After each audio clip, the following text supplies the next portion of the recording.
go ahead and break it in. What it do, my people? What it is?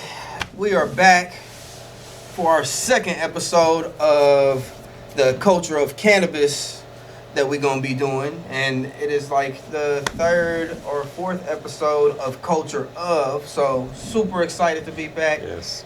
Today, it's me, and like one of the people I am most comfortable with. This is my godfather. Y'all seen him on the first episode of Culture of Cannabis. Yes. Thanks for having me back. Most Glad to be here. Glad yes, to sir. be here. Yes, sir. Troy Wilson, T-Dub, Yeah. you know, whatever. master of all things. Keep us in line, man.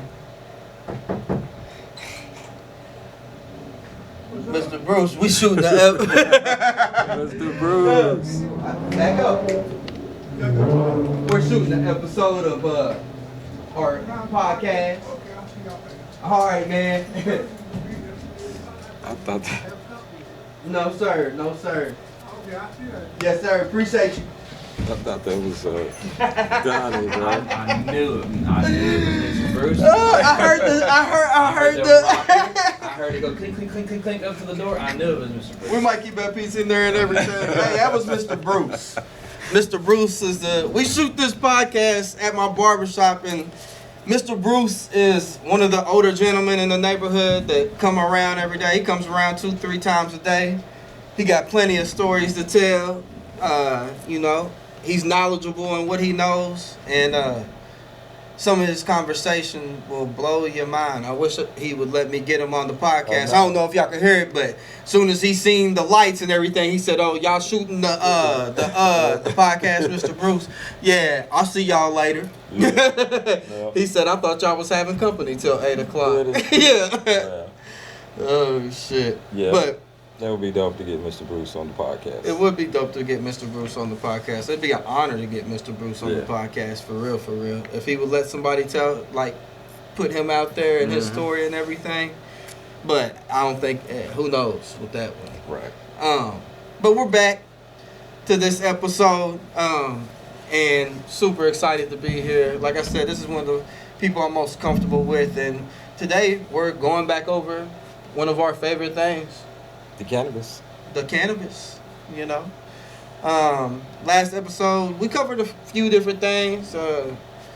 Cannabinoids, and do you say cannabinoids or what's the other one? Cannabinoids. I forget. Or It's cannabinoids to me because I say cannabis. That's all I know. So, you know what I'm saying? We went over we talked a lot. I mean, you could see me get stoned as hell halfway through the damn podcast. Right. It was my first blunt of the day when we first started that last podcast, and you could definitely tell it was my first blunt of the day, but we kept it moving. Yeah. And we went over a little about cultivation, just a little bit. Germination, cultivation. We went over a couple different things for real. We went over a couple different law. I think we did some law stuff and talked about some political stuff in that one too.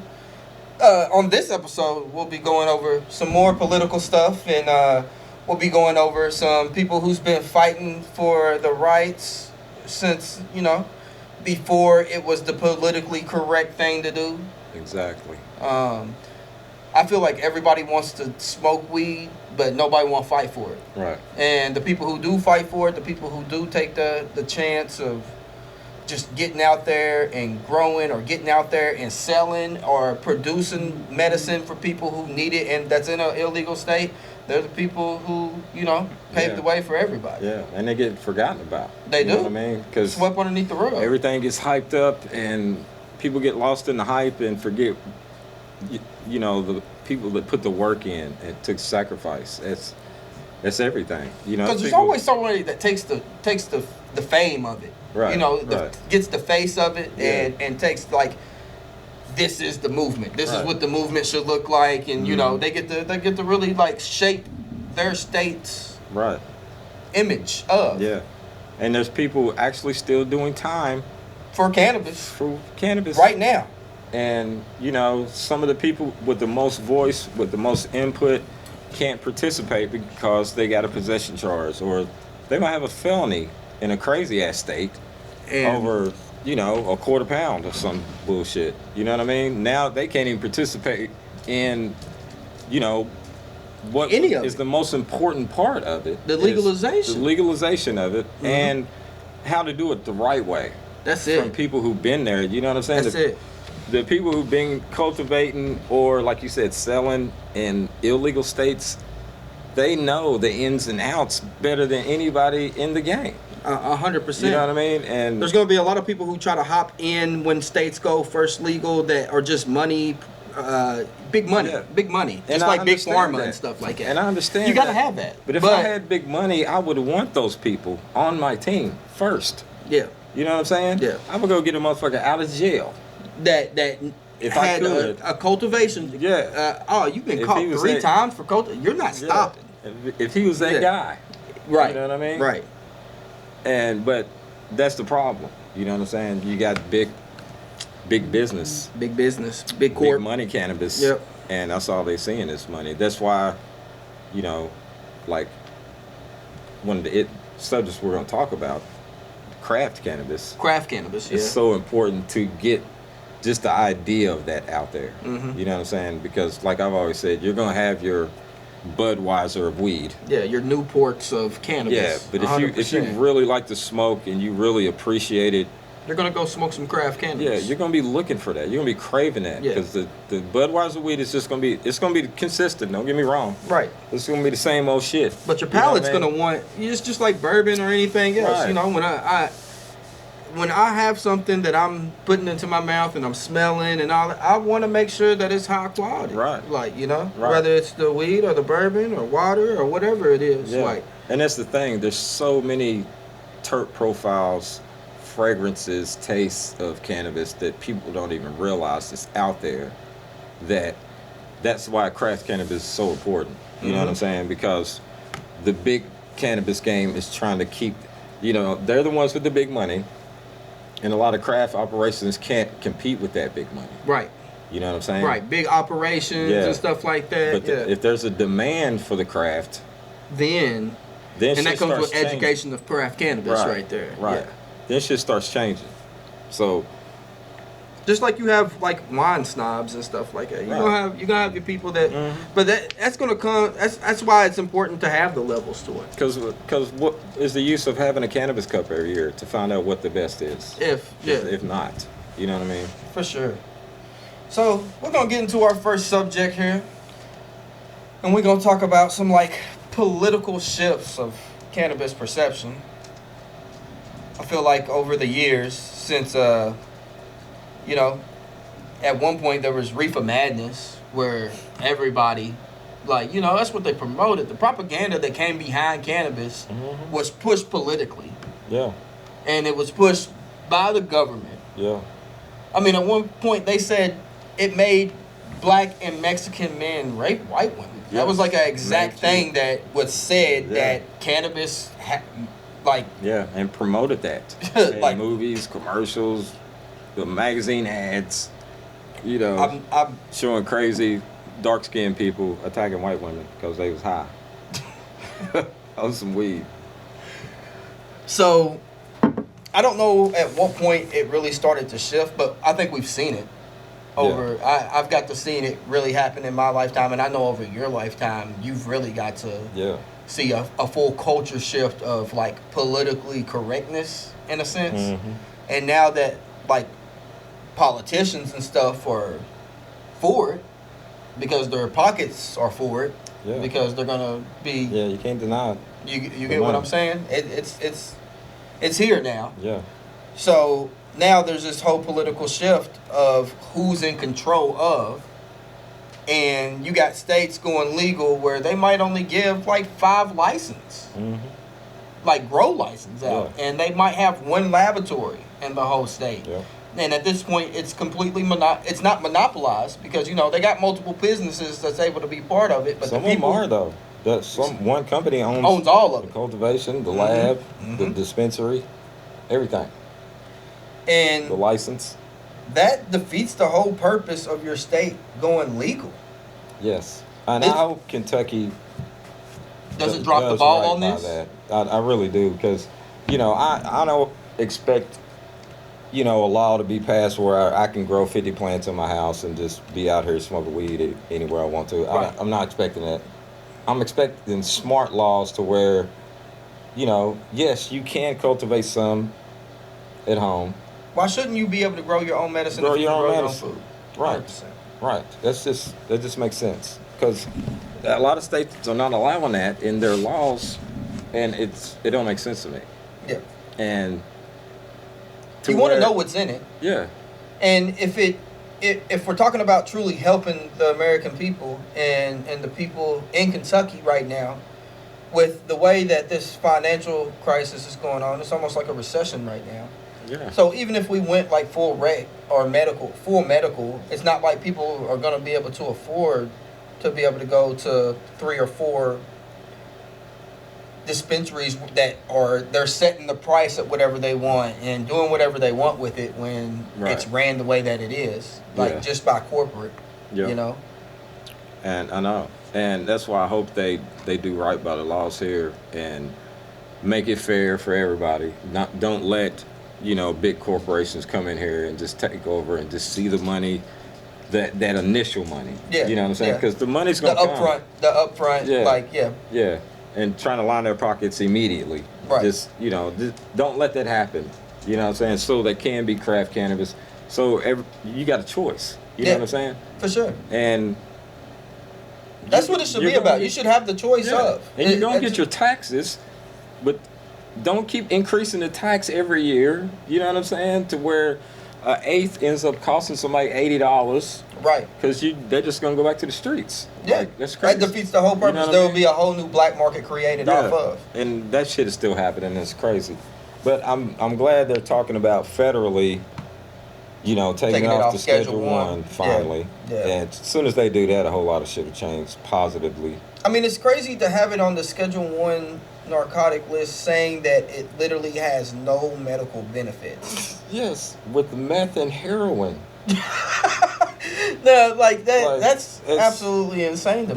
That's the thing that's so insane about the whole cannabis going legal. The whole thing is that it's still a Schedule 1 narcotic. Yeah, on a federal level, you're letting states pass medical laws. Medical laws for the same thing. You let a couple states even get into mushrooms. You're right. Psilocybin. Right. And we're talking about on a federal note, we can't have cannabis. I can't just go to my backyard and grow a few cannabis plants along with my herbs and other medicinal herbs that I grow, mullein or anything like that. Because like you said, they've relaxed laws on mushrooms, so they can do research. They got some stuff I seen the other day about MDMA. That's Molly. Y'all letting people do, start testing on Molly, and we still have not took cannabis off the Schedule 1. It's fucked up. And to that, I am lighting this one. You got a lighter? I think I did. It's fucked up. Or did I pocket yours? Thank you. If you pocket your friend's lighters, give it back. It's only a nice thing to do. Right. I do the shit. I'll pocket though. Unconsciously. Unconsciously. It's I don't even know. It's really bad. But I hope, like I said, they, the laws are fair. That's all I want. I feel like Kentucky's good at fucking up a good thing. Because you're going to make more money that way. Long term, you will make more money that way, but I don't even think they care about long term right now. I think after having a few conversations and stuff, I think people only care about it for the money. There is nothing else going into it. It's money, and to a couple politicians, it's medicine. Mm-hmm. Here in the state, and that's why they legalized it. But ultimately, we only legalized it because there was enough people that was ready to make money off of it. Mm-hmm. And those are the same people who's up at the Capitol, making the laws for it, making the restrictions for it. And when we go legal, the people who smoke weed on a regular basis, it's gonna be just as much trouble as it was then right now. Mm-hmm. What we need to be worried about is decriminalization in the beginning. Yeah. Making sure you can no longer get in trouble for it. Yes. That means nobody else can build records for it. That means you're keeping a whole system out. You get what I'm saying? And going legal and going medical and not decriminalizing is crazy. Yeah. because points like we were talking about earlier, like with how long it stays in your system and cops pulling you over and doing their little silly ass tests that they having, that they're distributing now, and getting you for a DUI. You know what I'm saying? You have to have a law to regulate the cops from just using it as pulling you over, saying they smell weed, yeah, and probable cause. Yeah, giving you a sobriety test. It's crazy. That's like Kentucky's. What I just say? Damn, the weed is good, boy. Kentucky's probable cause is like New York's stop and frisk. Yeah. Like how people would walk around New York and cops would just stop them and then be like, well, pat them down. Yeah. There was a point where there was like 4 or 5 people getting locked up for it was probably more than that. It was crazy the amount of people they was locking up over weed a day, and it's the same way down here, except they gonna pull you over, and you could have smoked 2 days ago and just been in your car, right? And they gonna say it smelled like weed, yeah, instantly. And off that probable cause right there, right, they are gonna instantly have a reason to go ahead and break the rest of your rights. It's crazy. Yeah. And they have to regulate this shit, man, because ultimately somebody's gonna get hurt. Oh, for sure. Over some fucking over cannabis. Over cannabis. You know what I mean? Like over cannabis. Not a gun. But have you seen the raids that they do? How they come? Yeah. They look like military coming in your door, bro. Yeah. Still, that's crazy, bro. And why is that though? Back to what we just said. Schedule 1 narcotic list, bro. Yeah. Like they get bored. Ain't got shit to do. We know somebody that's growing a little bit over. Yeah. Shit, you personally know somebody. They was doing CBD, hemp. Yeah. Yeah. They whole grow got took by KSP. Yeah. Right? Burn it to ashes, and it was legal. All legal. All legal.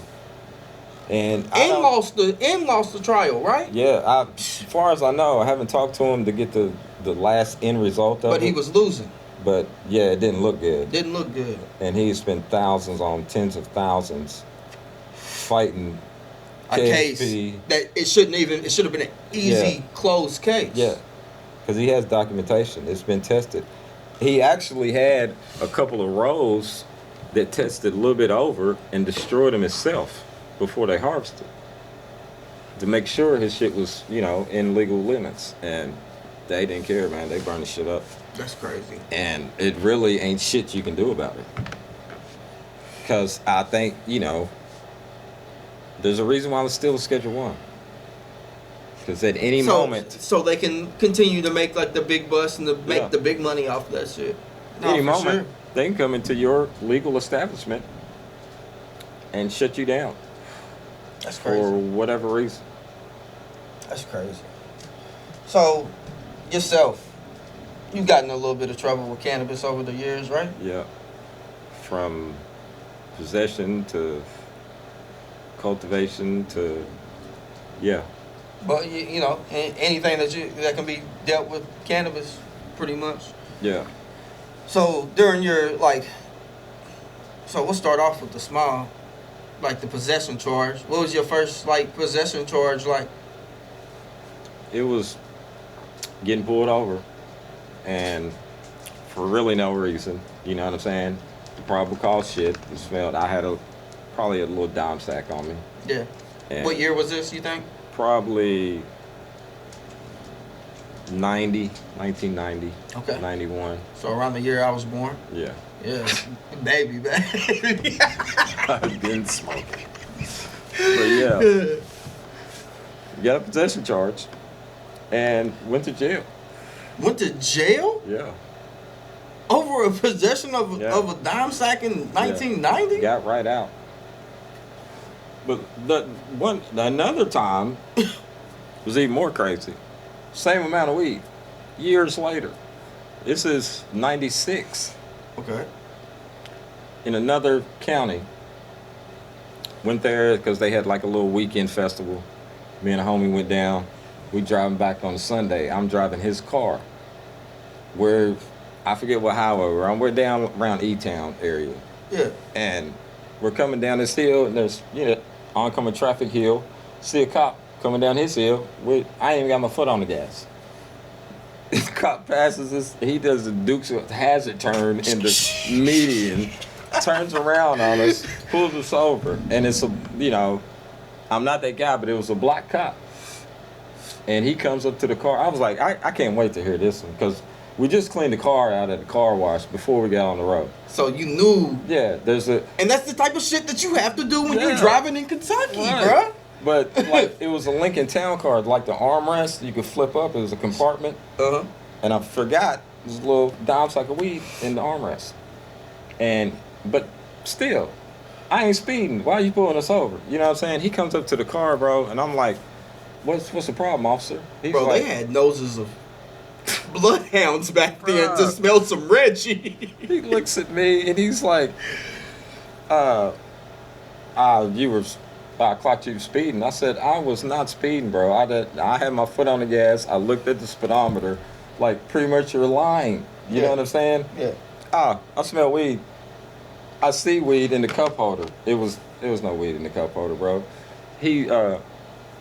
I said, no. Before that, I asked him, why you pull us over? The initial response I got was, y'all two riding in this car, you should know why I'm pulling you over. The initial response was that? That was his response. And I was like, the fuck? I go, so what, you just pulling Black people over? black people over in big ass black cars today? Get out the car. Slam me up on the car. Then he claims to see weed in the car, smell weed. Calls his partner with the canine dog.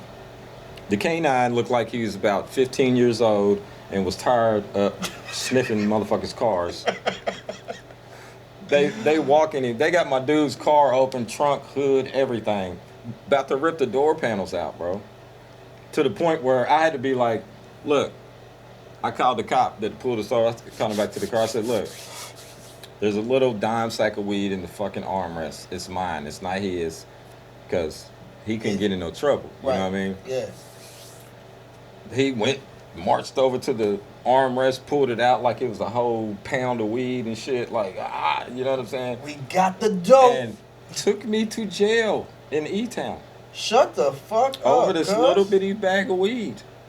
Yeah, I almost spent the whole Bro, night you went in to jail over weed, bro? Yes, over this much. Of Yeah. what today would be called Reggie, probably. Yes. Yeah, compared to that. For sure. This shit's fire.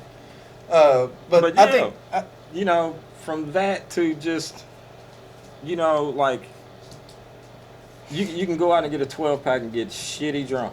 You know and what I'm saying? hop up in the car. But, you know, that's a problem with Kentucky, too. There's still a stigma with cannabis. You can't just, you know, even if it's still legal, you still can't just smoke anywhere. Yeah, you can't just smoke and ride. You know what I'm saying? No, you're not gonna be able to just like hop up in your car and go take a roadie Right. and think that that's legal. That's gonna be the same thing as drinking and driving. Like, go to a park and blaze, and blaze blunt. up while watching a baseball Somebody's game. gonna smell it and be like, "Oh my god," you know. It's like they're shooting 100%. heroin in the park. Yeah, 100%. You know what I'm saying? And just getting harassed by the cops from just hiding who you are. You know what I'm saying? That's To your jobs and everything. Right. Because a lot of people gotta hide who they are in their workplace and everything. Because instead of going home and drinking or going out on the weekend, some people just want to chill at the crib and roll a blunt, roll a joint, take a dab, and Right. stay right there. Maybe Yeah. listen to some music, watch a movie, play some games. Like yeah. they're And that's not what out people to need go to like understand. rob people and like I've never No. smoked a blunt and been like, man, you know what I want to go do today? Yeah. Let's go hit a lick today. Like, Right. no, I smoke weed and then I'll be like, man, I Let's need eat something. Yeah, what are we about to do? Like, it helps my thoughts slow down a little bit to where I can just think things through. Yeah. I It's definitely use it medicinally and recreationally. Like, I definitely do too. It's my therapy in a whole lot of ways, even from smoking. yeah, But it really is. I mean, it keeps me from choking people sometimes. I think one of the main things that we have to do as states go legal is fight for like expungements, like, and making sure that when states go legal, the first things that we take care of are the people who have got in trouble for cannabis. Like, there's a whole population of people in America who have went to jail for or had to be in court over cannabis that have had to pay court costs. We not asking for like money back or none of that, but when it comes to getting licensed and stuff like that, they should be able to be some of the first people in line to get like distribution license or you've been caught with cultivation. Well, yeah, you should still be able to get a cultivation license. Like it's pretty crazy not to be able to. Yeah, because long as it's a Schedule 1, if you have a cannabis felony, you're out of the game completely. You can't participate at all, even if you get out. That's crazy. And that's fucked up. That's what they need to change immediately. And that comes with the people coming together and actually making sure their voices are being heard in your state. Groups. There's so many groups that get into advocacy and want to like have their face to it. That people don't combine and say, okay, what we really need to do is just all come together and just really sit down and work this out. We all got separate groups. Let's make it come together and fight for it together, because at the end of the day, we all win. Right. If we all come together, we all win. And I think that's a huge part of it, is the unity and making sure that politicians understand what we want as people, because as far as I know, y'all don't even use cannabis, right? Right. Like, it's illegal. So here, like nobody's using cannabis here, right? So, because for Kentucky, it can go so well with the whole bourbon thing, in a positive way. In a positive for the way. State, not only to make money, but just the money from tourism alone. Because they both can turn each other's customers onto each other. You know what I'm saying? The bourbon customers can get turned on to the cannabis game, and the cannabis people can get turned on to some real bourbon. And then you got people like us that anybody who's a connoisseur of anything about flavor, anything that has to do with the palate, they like pairings. They like to be able to pair stuff. So to be able to come to Kentucky and have Kentucky grown tobacco, and inside that Kentucky grown tobacco, you got Kentucky grown cannabis. And inside that, with that Kentucky cannabis, you got some Kentucky bourbon. It all pairs together. It goes well. So everybody talks about, like, why haven't we went legal? Well, people are scared because of the bourbon. No, it's a thing that we're going to make more money. As a state, it's going to make more money by going ahead and legalizing on a recreational note. Because then at that point, you can get into your craft stuff. Right. And with your craft cannabis, that's where it gets, like, real deal. Yeah. And that's another thing that needs to be advocated to the bourbon market, that don't be scared. Don't be scared. Cannabis is not here to take over shit. No, we're here to help. Bourbon's not going anywhere. You know what I'm saying? And bourbon's international, for real. Bourbon's gonna get shipped. All of our bourbon gets shipped out of Kentucky. We make it here, but it gets shipped everywhere in the world, and that's not gonna stop happening. But cannabis is gonna help more local. Because it's gonna be a more local thing. Right. Nobody in Japan's gonna be ordering cannabis from Kentucky, but when it comes to bourbon, they're still gonna order their bourbon from Kentucky. Right. It's gonna enhance everything. Everything. If they do it the right way. If they have that same mindset, same approach to it. Yeah. It could be the best thing to happen to Kentucky in a long time. You know what I'm saying? For real. We signed a bill in the 90s. It was a 25-year contract where tobacco companies paid our state $1 million a year, but they could not promote to kids, and they could not make commercials. Right. That was the two stipulations about the whole thing. Like, that's the two things y'all can't do. But as long as y'all pay us $1 million, y'all can grow and sell tobacco in our state. We talking about something that was actually promoted by doctors for people to lose weight back then too. Cigarettes, and shit. Like, there was a good reason to smoke cigarettes. Your nerves and everything, like straight up. And we're talking about like something that actually heals people. Yeah. And we're having to talk about how to do it the right way. They're Right. because they're wanting to monopolize it and make it a way. It won't be a monopoly because yeah, 2 or 3 people can get into it, and those 2 or 3 people are best friends and blase blase. But at the end of the day, like it needs to be for all. Yeah, for sure. And the people who's been fighting for it, it needs to be there for them Yeah. the most. Yeah, it does. Because they've took the biggest loss with all this. And like the little shit I've been through with it, through the years is nothing compared to, sitting in prison over some cannabis. That is the craziest shit to me ever. Ever. You know what I'm saying? If that's all that man or woman's charges are, that's the only reason they're there. You have to look at that case and do something about that shit. It's just going to be a tricky part too, and we won't really go deep into this. This is something that we could definitely talk about deeper on another episode. But like, I know one thing that has been a problem in a couple states is like violent charges with cannabis Right. weren't taken off, Right. and some of those were them just having their legal firearm with cannabis, Yeah. and it was considered a violent offense because they had a firearm on hand. Yeah. And like if people have their legal guns and have and come on, like you're I know. expunging the cannabis stuff, like that has to Right. be something that's spoke about too. Yeah, because that's one of those back and forth things that the government does. We are the gun country, but then you want to charge somebody an extra charge because they had their legal gun with some other shit. You know what I'm saying? Like that's crazy. And Yeah, that's why. but that's what I'm talking about. You know Yeah. what I'm saying? Look at each individual case. If this person is on their farm and y'all raided these motherfuckers, And they had guns and cannabis. right? Like no, And that is they not a have no violent history charge. of none of that Yeah, shit. come on now. You know what I'm saying? You know what's up. Now, if they get in a shootout when you run in, that's a whole different thing. Right. 100%. Right. I get that. Yeah. Like, But- and at that point, there probably won't even be a case to be had. Yeah, because those people that have those nonviolent cannabis crimes that end up being felonies are those people that need to be involved in the whole goddamn movie. Because they understand the game. Yes. And for them to be, excluded from shit is just fucked crazy. up. It's crazy. It's crazy to watch other people who ain't never had nothing to do with nothing with cannabis make money off cannabis, while people who literally had a love for the culture don't get to Yep. make a piece of it. Yeah. But I have hope because of the culture. Yeah. You know what I'm saying? There is a culture. Yeah.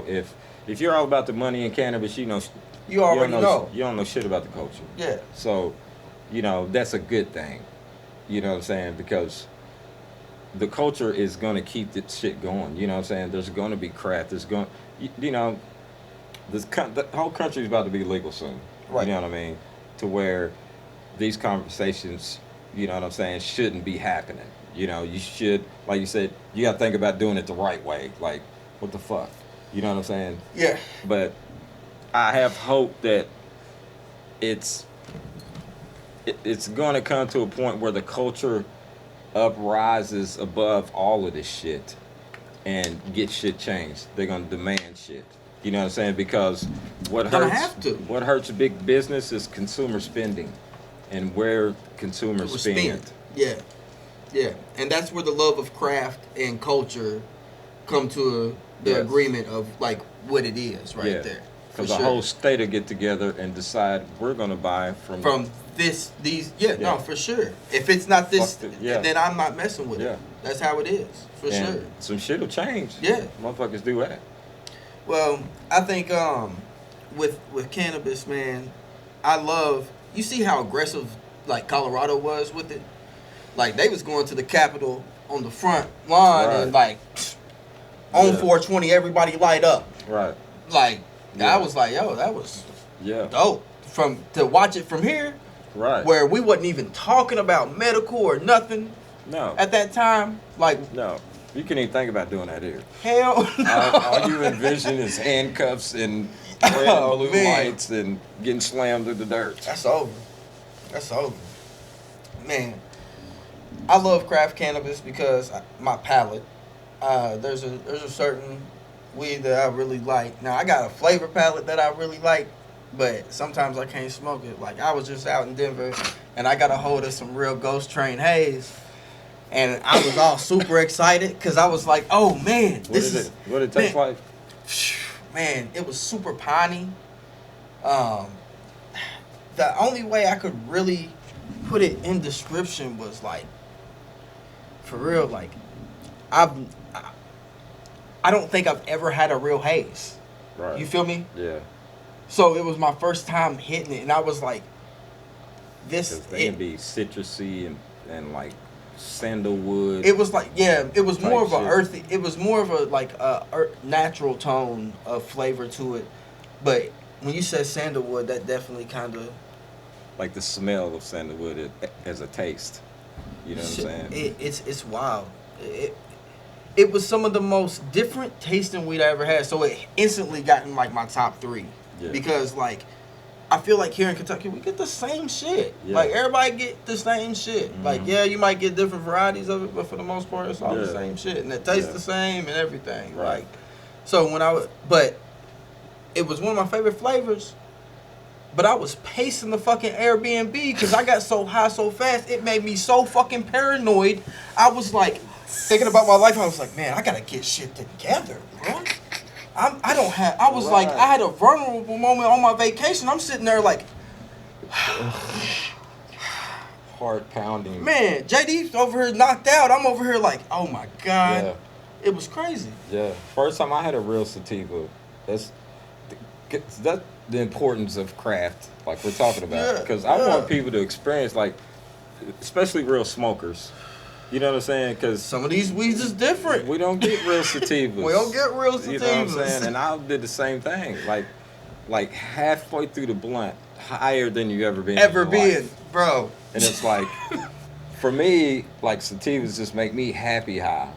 Like I was have good. laugh attacks and shit, and I don't get paranoid. I haven't so far, but Man, I was Listen, I pacing was the good. floor, all that, I just was good. energized.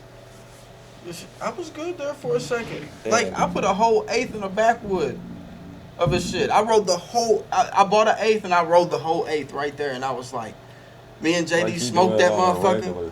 I take dabs every day. I smoke every day, but I got out there and acted like I smoke sativas, on the regular, and I don't. So I rolled up the whole eighth because I wanted to taste Did it. they say anything when you picked that one? Like, Oh yeah, but then I got to you know. talking about relentless genetics and this and that, and what did they say? they were like, "I can't smoke this one." The girl literally says, "I don't smoke sativas." Shout out to them. Yeah. I don't even know if I can say that, so I won't say it. But it's a great Yeah. dispensary. It was fire. Because there's a strain for everybody. There is, and then let me there's- tell you, 100% there's one that's sativa. not. I would have to have everything together, like everything's good. The house is clean, to everything. The Yeah. shop, every little bit of everything is done, and Right. I ain't got shit to do but be creative that day or something. Going a Yeah. long ass hike. Totally away from people. Yeah, because it was the closest thing I ever did to a psychedelic. I'm telling you, that shit hit me and my heart got the pounding. I was like, oh shit. Yeah. What am I doing? I felt like I needed to go outside. It was negative 19 real feel that day. It was 12 o'clock at night. Guess what my ass did? I put on my jacket and I went on a 2-hour walk through downtown Denver while it was negative 8 degrees. It was High as fuck. high as fuck. Couldn't even go to sleep. Couldn't even think about sleep because I was over here just like, phew. Yeah. Man, that was real. But I'm an indica person, like for real, and that's what taught me that. The best I can do is a hybrid. That's Yeah. like, Yeah. I don't need nothing over a hybrid. But for was real. that like their top shelf sativa? Where you was at? I think it was. Because, you know, some craft spot. I don't probably- even remember probably what I grew paid that for it or shit. nothing. For real. I seen it and I was like, I don't even care. Like, Yeah. I just want an eighth of it.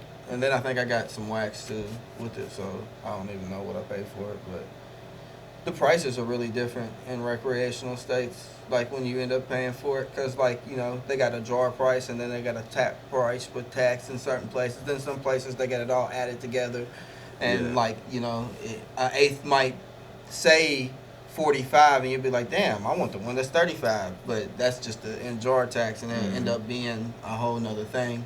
For real, for real. And that's why, it's cool to let some, states do some of their own thing, and then there's not.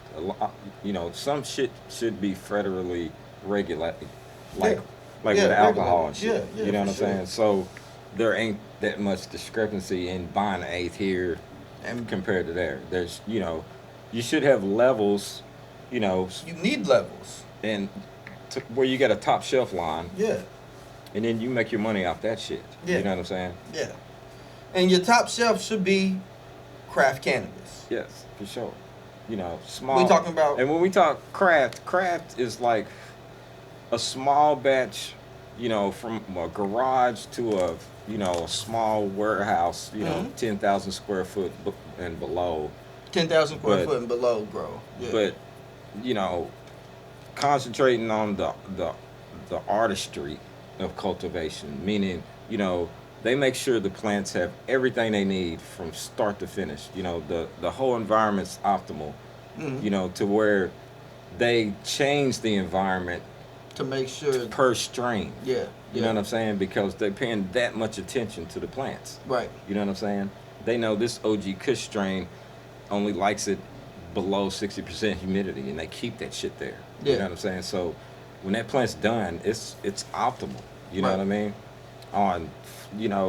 And when you grow like that, the flavors enhanced, the aromas enhanced, the highs enhanced. You know what I'm saying? It's like the best shit you've ever had. And- Right. And cleanest. Yes. And that's a big Yeah. thing with craft Yeah, cannabis. 'cause It's how most- clean it is. Yeah. Yeah.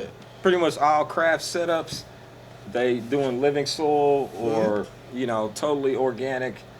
Everything's composted. Some of them do no-till. You Right. know what I'm saying? So, yeah, No till's fun. it's super clean. No till. I think no till would definitely be like Yeah, something fun to do. yeah, I'd like to try with, that. with a craft grow. Yeah, Yeah. because I've seen a setup like that where they got the earth boxes. I think they had like 8 foot by 4 foot long earth boxes, Mhm. and they was doing no-till in those, and scoop out a handful and it's just worms and the shit is alive. You know what I mean? That's just. And they're just cutting the stalk at the base, at the soil base, and leaving it there and just planting the new plant over beside it That and letting that shit just keep going. You know what I mean? like creating a full environment out the soil. Yeah. Like it's real living soil. Like Yeah. this is like a little ecosystem here. And then what they do is once they cut that plant at the base of the soil, they have the soil tested for what it's depleted of from that grow, And and then they amend exactly that to it, and then plant it right back into it. So how do they usually put that back into it? Like, It's just usually a blend of compost that they're using, that's dope. some kind of organic amendment, and most of the time it is compost, but it's like a compost blend that they came up with that works with their operation and what strains they're working with, That's fire. and then retest it, and then Make sure when it's right. when it's at that level, then they start the next run, and they That's do a whole different level. That's like you ain't wasting nothing, no Nah. soil or nothing Nah. that way, man. That's a different level of like yeah. creating a outdoor environment Right. indoors right there. Because for I can real. see a craft setup here somewhere near Elkhorn Creek or the Kentucky River and be using that water, filtering Oh, it my and shit, goodness. Yeah. but using that water and just the environment here, because I've seen cannabis grow outdoors here and it blew my motherfucking mind. I could only imagine. Yeah, I mean, it competes I've with- heard stories, but I've never Right. got to see the Yeah. outdoor stuff here. I've seen a couple acres, not nothing giant, but just a lot. Yeah. And then I've seen some humongous, like, you know what I mean? 12 foot or more plant. We got good environment here Yeah. for cannabis. It is. Yeah. Really good environment. That's And- why it's important, like we said, they get the laws right because it could really be a good thing for Kentucky. It could be great You for know our what I'm saying? agriculture and like we don't really have like a cash crop here right now. Right. Like, let's be real. Like, I see a lot of soy growing, but we don't have like a huge Right. cash crop right now. They just growing corn. Yeah. And Soy that's corn. another thing too. Like, I don't even really see tobacco grows No. no more or nothing. So we need something that's gonna take over like that whole field. We Yeah. have a lot of farmland. We have a lot of old farmers. We have a Yeah, lot of new still. farmers. And if you've grown cannabis to the state and did it in the right way, Mm-hmm. everybody's gonna be able to profit, which just Right. means more tax money ultimately, right? Right. Like, the state will make their money off Yes. of it. So, And then some. and so, It's been proven like Yeah. how many times now? bruh, didn't Colorado give a cannabis check back to the people or something like that? Was Yeah. that real? Yes. They Yeah, fixed they gave every a- road That shit was crazy. in the whole state. When you out there, you can tell Yeah. too, bruh. Like, we got potholes everywhere. They say it's because of the salt. Right. I'm like, yo, have you ever drove out Colorado? Yeah. I don't think I seen a You see it? pothole. No. Like, and I'm not from there, so They went through every school and gave them everything. all they the money needed. that they can do. You know yeah, what I mean? that shit was crazy. And yeah. Then they had to give like, it wasn't much. It was like $1,000, but $1,000 something like that to every person in the state. Right. Like, Here. here you go. It's crazy. That's dope. Well, you know, I enjoy talking cannabis with you Yes. as always. Every time. Yeah, can't wait to do another episode. And I hope through this episode, anybody that's interested on reaching out that has anything to do with cannabis in the state of Kentucky, whether it's like groups that want to get stuff together, education rallies or anything, or just a platform to speak Yeah. about cannabis, we can always Yes. link up and network and talk more and Sure. We gotta get Kentucky educated, man. educated and Yeah. united. Like, this is Right. we're all in the same boat. We all trying to Yeah. make sure that this is level playing field for everybody and it's an equal opportunity for everybody. And the only way to do that is to make sure that we are speaking up and making sure that we're being heard. And the only way to do that is having numbers. Right. So Exactly. we can't be separated at Right. all. Like, Right. but this is another episode of Culture of Cannabis. And next episode, we're probably going to have a couple different guest speakers on with us. Sure.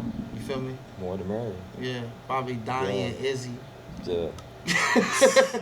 That's going to be a Most fun definitely. episode. Yeah. At the same time. Yeah, at the same time. Yeah. Yes, sir. Yes, Yeah. sir. And my people, reach out. And we're going to keep talking about this cannabis stuff until people feel like, we can make noise about it here. Because Yeah. a lot of people just scared to make noise about it, for real. For Right. real. Right. And it's understood. Yeah, and you shouldn't be, because that's all we're doing is just talking about it, make people aware. Yeah, it's education. Yeah, you shouldn't be ashamed or have fear about that Yeah. ever. So we're here to, advocate that. Yeah. You know what I mean? So Just chill about it. It's not a taboo. Like, No. you feel me? No. We make it a taboo. It's not a taboo. No. So, until next time, my people, we love y'all. Peace out. Peace.